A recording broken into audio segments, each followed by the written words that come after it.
প্রিয় ছাত্রছাত্রীরা, আজকে আমি তোমাদের কেবির মাধ্যমে ক্লাস 8-এর ভূগোলের যে সমস্ত প্রশ্নগুলো দেওয়া আছে 2025 সালের রায়মার্টিন প্রশ্নচিত্রাতে পেজ নম্বর 296, সেখানে যে সমস্ত প্রশ্নগুলো আছে সমস্ত প্রশ্নের উত্তর আমরা আলোচনা করবো আজকে এই ভিডিওর মাধ্যমে। তোমরা ভিডিওটা শুরু থেকে শেষ অবধি অবশ্যই দেখবে এবং চ্যানেল যদি নতুন থাকে অবশ্যই চ্যানেলটাকে সাবস্ক্রাইব করে রাখবে পরবর্তী যে স্কুলগুলো আছে সেগুলোর প্রশ্ন উত্তর পাওয়ার জন্য। এবং এর আগের স্কুলগুলোর প্রশ্ন উত্তর আমরা আলোচনা করে দিয়েছি, তোমরা প্লেলিস্ট থেকে সেগুলো পেয়ে যাবে, অবশ্যই সেই প্রশ্ন উত্তরগুলো সেখান থেকে দেখে নিও। আজকে আমরা 5 নম্বর স্কুলের প্রশ্ন উত্তরগুলো আলোচনা করব। তো 5 নম্বর স্কুল দেখো দেওয়া আছে একের দাগে সঠিক উত্তরটি নির্বাচন করে লেখো। প্রথম প্রশ্ন, পৃথিবীর গভীরতম সোনার খনি হলো, এটা হবে রবিনসন দ্বীপ। এরপরে প্রশ্ন, SIMA স্তরটি অর্থাৎ সীমা স্তরটি গঠিত হয়েছে, সেটা হবে ব্যাসল্ট শিলা দ্বারা। এরপরের প্রশ্ন, journey of the centre of the earth পৃথিবী বিখ্যাত কল্পবিজ্ঞানের গল্প লিখেছেন কে, সেটা হচ্ছে কি জুল ভার্ন।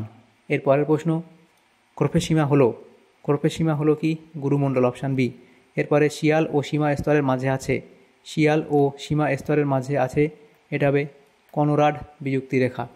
এরপরে প্রশ্ন, শিলামণ্ডলের নিচে গুরুমণ্ডলের ওপরের অংশের বিশেষ স্তরটি হলো কি অ্যাস্থেনোস্ফিয়ার। এরপরে প্রশ্ন 2-এর দাগে বলা আছে শূন্যস্থান পূরণ করো। প্রথম প্রশ্ন, বাংলাদেশের উচ্চতম শৃঙ্গ, তাহলে বাংলাদেশের উচ্চতম শৃঙ্গ কি, এটা হবে কেওক্রাডং। তাহলে লিখবে কি কেওক্রাডং। এরপরে প্রশ্ন, শ্রীলঙ্কার একটি প্রধান শহর, তাহলে শ্রীলঙ্কার একটি প্রধান শহর তোমরা কলম্বো লিখতে পারো, শ্রীলঙ্কার একটি প্রধান শহর কলম্বো। এরপরে আছে নিচের বাক্যগুলি শুদ্ধ হলে কোনটি শুদ্ধ কোনটি অশুদ্ধ লেখো। তাহলে সার্ক, SARC, সার্ক এর সদর দপ্তর অবস্থিত থিম্পুতে, তাই এটা ভুল বলা হয়েছে, কারণ সার্কের সদর দপ্তর কোথায় অবস্থিত, এটা সার্কের সদর দপ্তর অবস্থিত কোথায়, কাঠমান্ডু। এটা হবে সার্কের সদর দপ্তর অবস্থিত কাঠমান্ডুতে, তাহলে এটা ভুল বলা হয়েছে।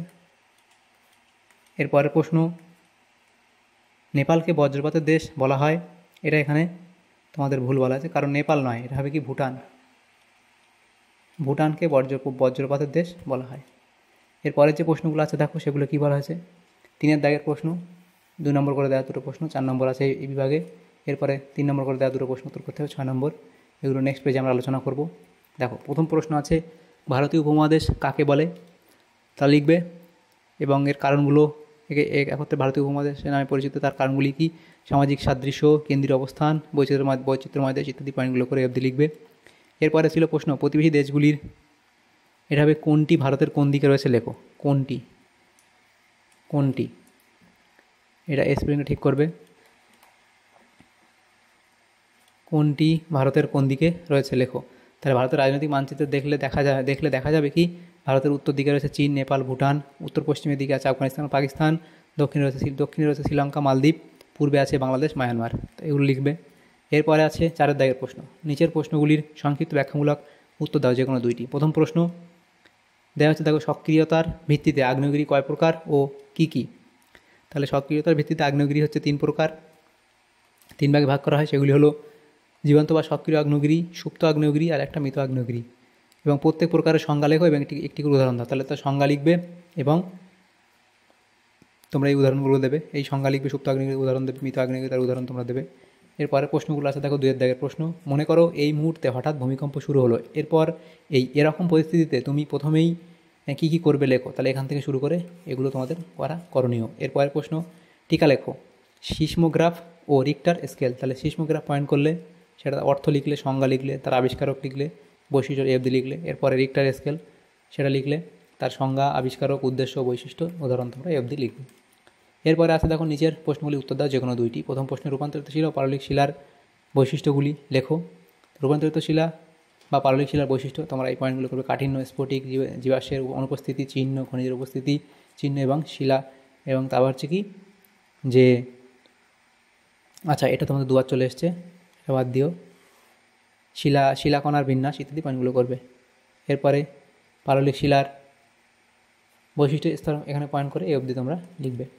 শিলাচক্র একটি চিত্রের মাধ্যমে ব্যাখ্যা করো, তো বই থেকে এটা তোমরা পেয়ে যাবে, এটা তোমরা শিলাচক্রটা লিখবে এই অবধি। 3-এর দাগের প্রশ্ন দেখো দেওয়া আছে, আগ্নেয় শিলার শ্রেণীবিভাগ করে প্রত্যেক প্রকারের সংজ্ঞা ও উদাহরণ দাও। তাহলে আগ্নেয় শিলা তার শ্রেণীবিভাগ তোমরা করবে, শ্রেণীবিভাগ 2 ভাগ করা হয়, নিঃসারী আগ্নেয় শিলা উদাহরণ দেবে, উদ্ভিদীয় আগ্নেয় শিলা উদাহরণ দেবে।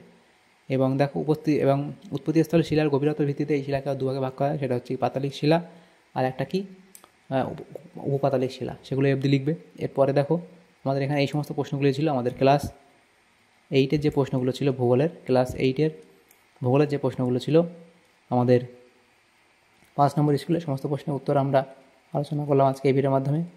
তোমাদের যদি সামান্যতম উপকার এসে থাকে ভিডিওটা অবশ্যই একটা লাইক করবে, আর বেশি বেশি করে বন্ধুদের সাথে শেয়ার করবে, এবং পরবর্তী যে স্কুলগুলো আছে সেগুলোর প্রশ্ন উত্তর পাওয়ার জন্য অবশ্যই তোমরা আমাদের চ্যানেলটাকে সাবস্ক্রাইব করে রাখবে। Thank you, thanks for watching.